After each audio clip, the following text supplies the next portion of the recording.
The Canadians fight like wild men. They attack in the dark. They attack in the rain. They do not stop when soldiers get hurt. These were not the words of someone trying to scare people. They were not made up stories from a frightened soldier. These were the careful notes written in reports by experienced German officers during World War II. For the German army, and especially for the tough SS soldiers, fighting on the Western Front was a nightmare of powerful weapons. But within that nightmare, there was a list of who they feared most. When the German soldier looked across the burned fields of Normandy or the broken streets of Italy, he saw three different enemies. He saw the Americans, and he feared their factories, the never-ending waves of tanks, the skies filled with airplanes, and the seemingly endless supply of artillery shells that could turn any area into dust. He saw the British, and he respected how tough they were, their strong discipline, and the power of an empire that refused to give up after 5 years of total war. But when he saw the Canadians, that was different. The fear of the Canadian soldiers was not a fear of machines, and it was not a fear of how many there were. It was a fear of the men themselves. This raises one of the most interesting questions of the entire war. Why? Why did the German commanders, the masters of fast warfare, call a small volunteer army from a country across the Atlantic Ocean their most dangerous enemy? Why did the SS, in their secret reports, often say the Canadians were fiercer than both the Americans and the British? The answer is not found in the big strategy maps of generals like Eisenhower or Montgomery. It is found in the mud of the Scheldt, where men fought waist-deep in freezing water. It is found in the destroyed houses of Ortuna, where the rules of war were thrown away for knives and grenades. And it is found in a terrifying reputation that the Canadians didn't just inherit from their fathers in World War I, but one they earned again with a toughness that shocked even their friends. If you want to learn more amazing stories from history, make sure to subscribe and hit the notification bell. To understand this mystery, we must first forget the modern image of Canada. Today, the world sees a nation of peacekeepers known for being polite and diplomatic. But the Canada of 1939 to 1945 was completely different. It was a nation building its identity through war. While the United States brought the huge power of mass production to the battlefield, creating a massive army that often had to rely on untrained soldiers to fill its quickly growing ranks, Canada took a different path. The Canadian Army was small. It had only 5 infantry divisions and 2 armored brigades in Europe. But what it lacked in size, it made up for with deadly skill. Unlike the American way, which moved troops around constantly, or the British way, which was tired from fighting alone since 1940, the Canadians spent years in Britain waiting. They trained. They drilled. They got tougher. They learned the strategy of shock infantry, an idea that focused on attacking hard, taking charge, and keeping violent momentum instead of being careful. By the time they fought in Europe, the average Canadian soldier was not just a volunteer. He was like a coiled spring ready to explode. The Germans quickly realized that these were not men who just fought for land. They fought with a personal intensity that was scary. While an American unit might call in an airstrike to destroy a machine gun nest, and a British unit might go around it carefully, the Germans found that Canadian units were surprisingly willing to get close, rushing at positions head-on in conditions that other armies thought were impossible. The difference was clear in the eyes of the enemy. Intelligence reports captured from the German 71st Infantry Division in Italy showed a clear change in morale when they realized they were facing the Canadians. The report said clearly, "The Americans kill you with their equipment. The British kill you with their persistence. The Canadians kill you because they want to." This video is not just a story of battles. It is a look into why the German army, the most professional army of the 20th century, feared the sight of the maple leaf patch. We will walk through the swamp of death in the Scheldt, the little Stalingrad of Ortuna, and the killing fields of Normandy to uncover the ruthless truth that history often overlooks. The Canadians were the Allies' shock troops, the ones called upon to do the dirty work that no one else could or would do. To understand how deep the German fear was, one must look past the propaganda films and into the dusty files of the German field reports. It is here, in the quickly typed reports sent from the front lines back to Berlin, that the true image of the Canadian soldier appears. It was an image shown not by the bravery of knights, but by the ruthlessness of predators. German strategy was built on precision, timing, and the superiority of their stormtrooper tactics. They were used to enemies who fought in a recognizable rhythm. The British, for example, were known to pause. They would capture an objective, secure it, have tea, and wait for supply lines to catch up.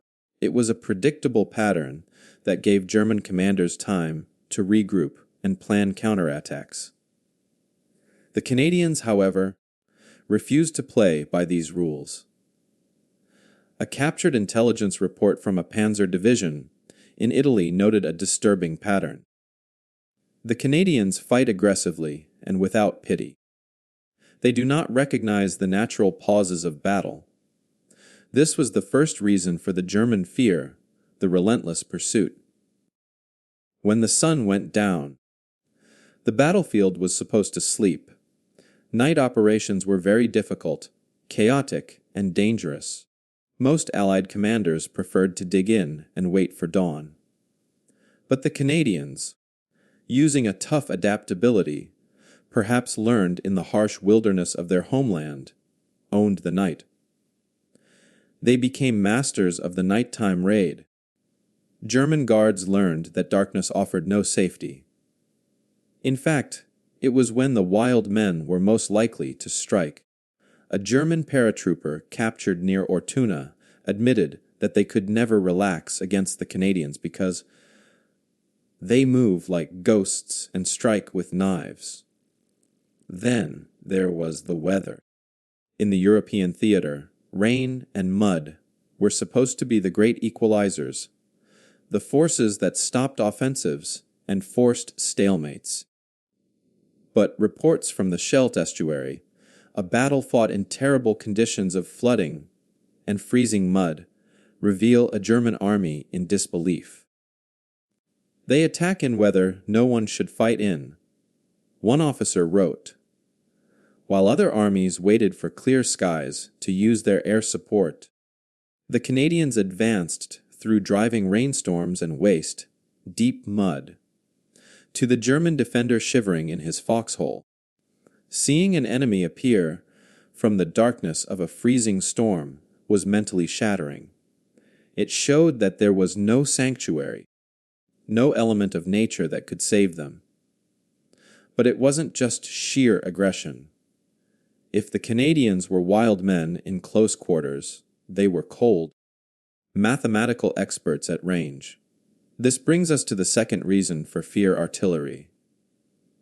The German army respected American artillery for its volume, but they feared Canadian artillery for its precision.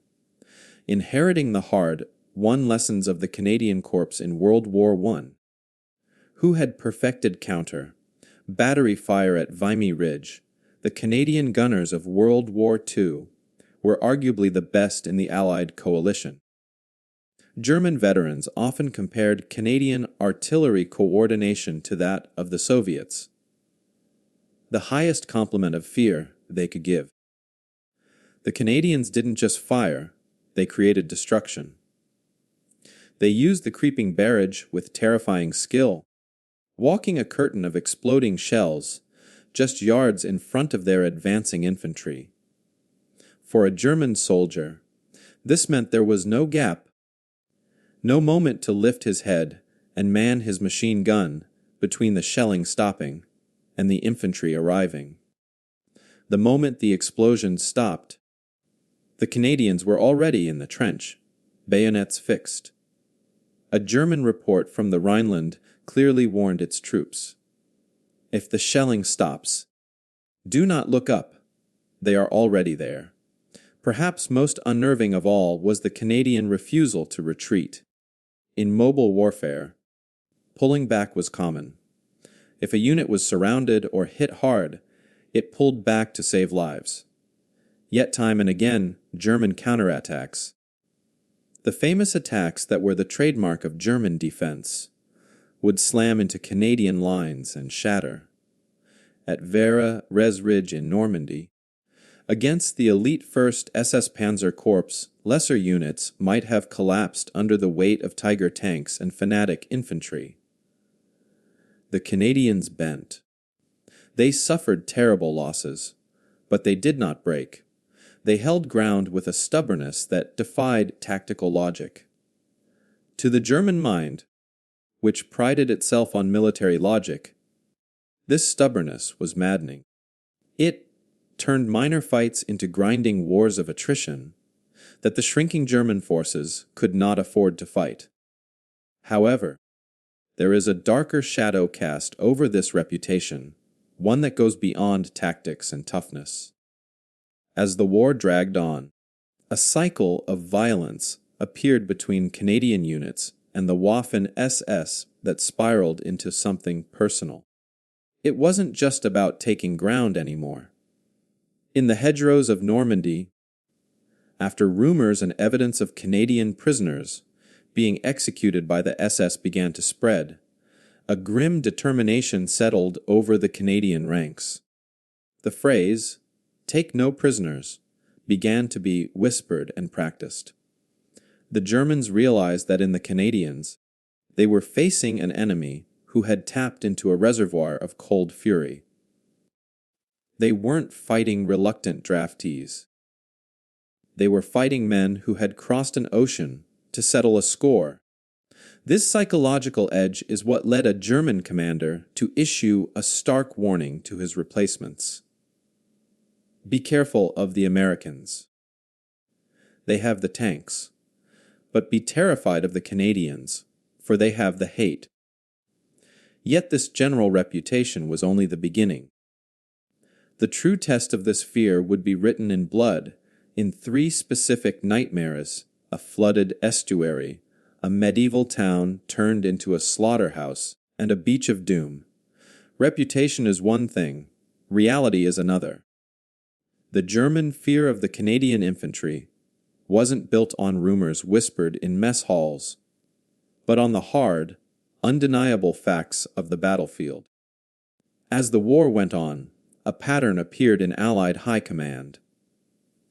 When a target was considered too difficult, too heavily defended, or the terrain too dangerous for standard operations, the order was often given: send in the Canadians. This role as the fixers of the Allied line placed the Canadian Army in some of the most hellish places of the war, forging their legacy in 3 distinct battles of fire. The first was Ortona, Italy, in December 1943. To the German paratroopers of the elite 1st Parachute Division defending it, Ortona was a fortress. Narrow medieval streets, stone buildings with thick walls, and rubble piled high created a sniper paradise. It was a trap designed to bleed an attacking army dry. The British 8th Army had stalled. The Americans were fighting elsewhere. It fell to the Canadians to break the deadlock. What followed was a battle of such savagery that journalists called it Little Stalingrad. But it was here that the Germans learned a terrifying lesson about Canadian cleverness. Realizing that stepping onto the street meant instant death from German snipers, the Canadians reinvented urban warfare. They developed a tactic known as mouse holing. Instead of using the doors or windows, Canadian soldiers would blast a hole through the attic wall of a building into the next house. They would throw in grenades, spray the room with submachine gun fire, and then scramble through the dust and smoke to clear the room in brutal hand combat. They moved through the entire town without ever touching the cobblestone streets. The German defenders were confused. They were prepared to fight an enemy who advanced along the roads. They were not prepared for an enemy who ate their way through the walls, like termites through concrete and steel. The fierceness of the close quarters combat in Ortuna, fought with knives, bayonets, and bare hands, shook the confidence of the elite paratroopers. They had met their match not in superior numbers, but in sheer street fighting toughness. If Ortona was a nightmare of stone, the Battle of the Scheldt in late 1944 was a nightmare of mud. This was perhaps the defining moment of the Canadian war effort, and the one most showing why the Germans feared them.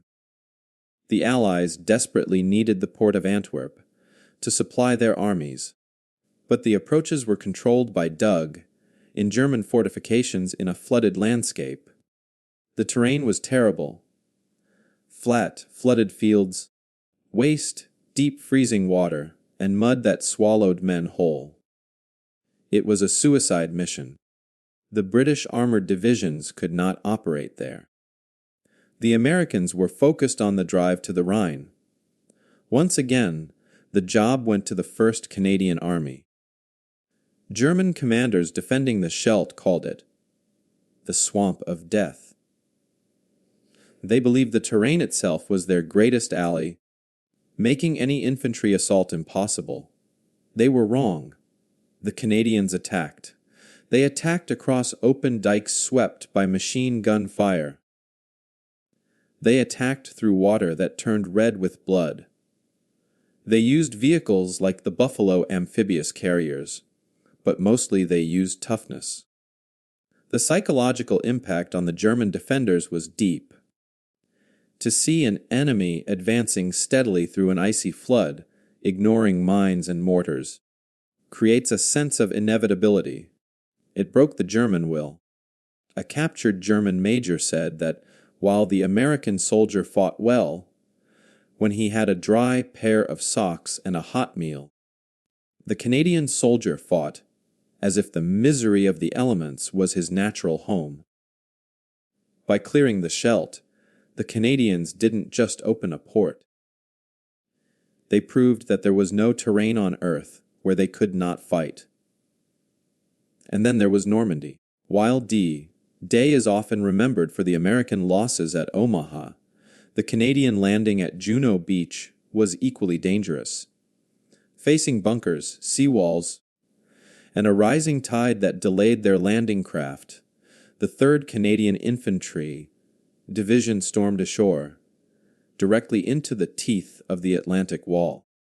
Yet, by the end of that longest day, the Canadians had moved deeper into France than any other Allied force, American or British. But the true horror and the true forging of the reputation came in the days that followed, in the hedgerows of Caen. Here they met the 12th SS Panzer Division Hitler Youth, a unit made of fanatic teenagers led by hardened Eastern Front veterans. The fighting was primal. It was fueled by mutual festering hatred. After the SS executed Canadian prisoners at the Ardennes Abbey, the nature of the war changed. Word spread through the Canadian ranks like wildfire. The rules of war were thrown away. The Canadians stopped taking prisoners. the SS, used to intimidating their foes, found themselves facing an enemy who returned their fanaticism with a cold, efficient fury. The Canadians earned a reputation among the SS, not just as soldiers, but as executioners. In the meat grinder battles for Caen and the Falaise Pocket, the Canadians were the anvil upon which the German army was smashed. The fear they inspired was so great that German units would often desperately try to surrender to British or American units on their flanks, rather than face the Canadians directly in front of them.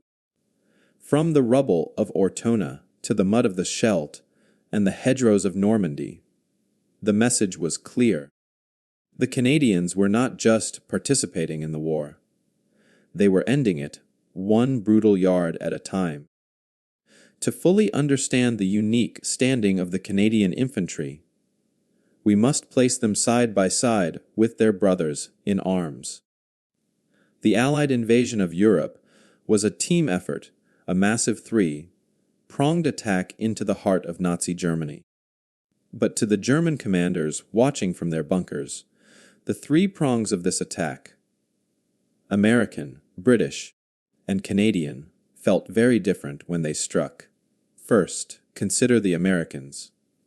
By 1944, the United States Army was a force of nature. To the German High Command, the Americans represented the terrifying inevitability of industrial warfare. They had a supply system that was the envy of the world. If a German Tiger tank destroyed a column of 5 American Shermans, the next day 10 more would appear on the horizon. The German fear of the Americans was a fear of suffocation. They knew they could not win a war of attrition against a nation that could make tanks faster than Germany could make bullets. However, regarding the infantry specifically, the German assessment was often critical.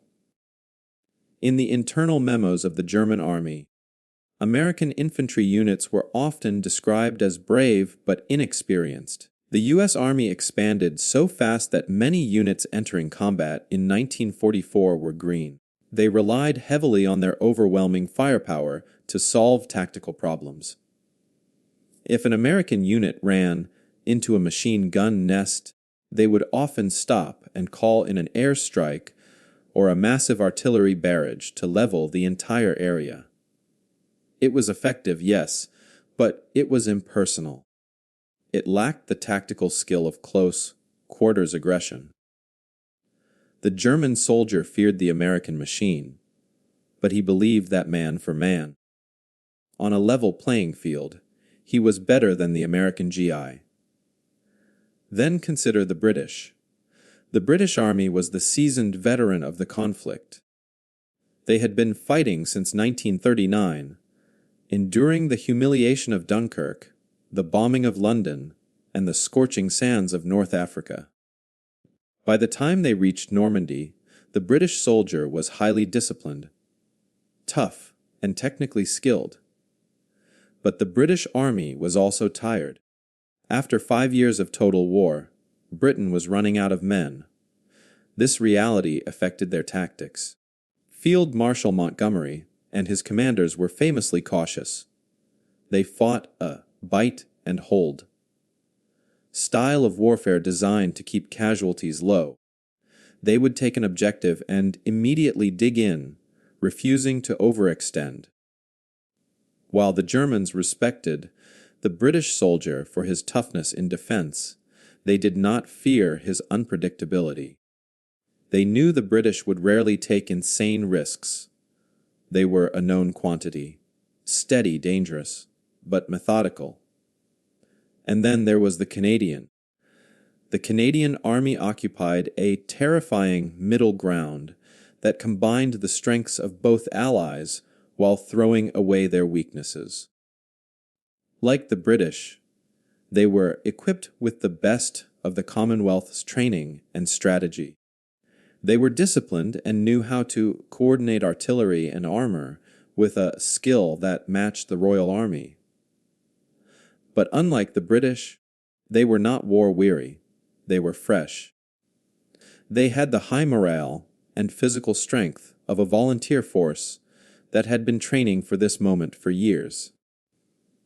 And like the Americans, they had an aggressive, can-do spirit, a frontier mentality that valued taking charge and improvising. But unlike the Americans, they were not green. The core of the Canadian infantry was made of long-serving volunteers who had sharpened their skills in the commando training grounds of Scotland before ever setting foot in France. This combination created a soldier that the Germans found impossible to categorize and thus impossible to counter. The Canadians fought with the technical precision of the British, but attacked with the reckless abandon of a fresh American unit. German General Eberbach, analyzing the Allied forces, noted that while the British would stop to consolidate, the Canadians would keep coming. They practiced deep battle. When they broke through a line, they didn't just dig in. They swarmed into the rear areas, disrupting supply lines and command posts. They were shock troops in the truest sense of the word.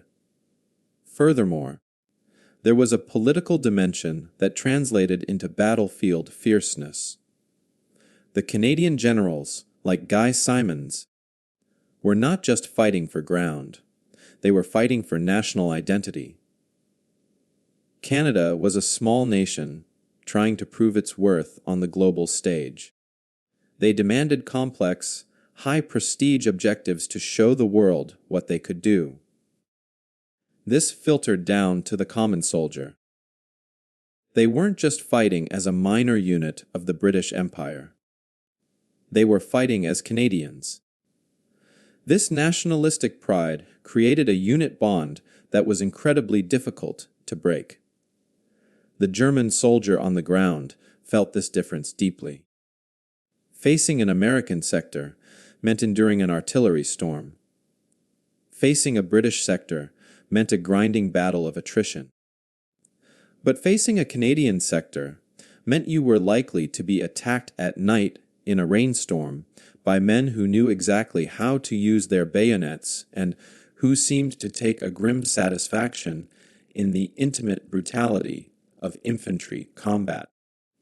As one captured officer from the 12th SS Panzer Division supposedly said during questioning, "We knew when we were fighting the Canadians. The fighting was harder, the shelling was closer, and there was no mercy."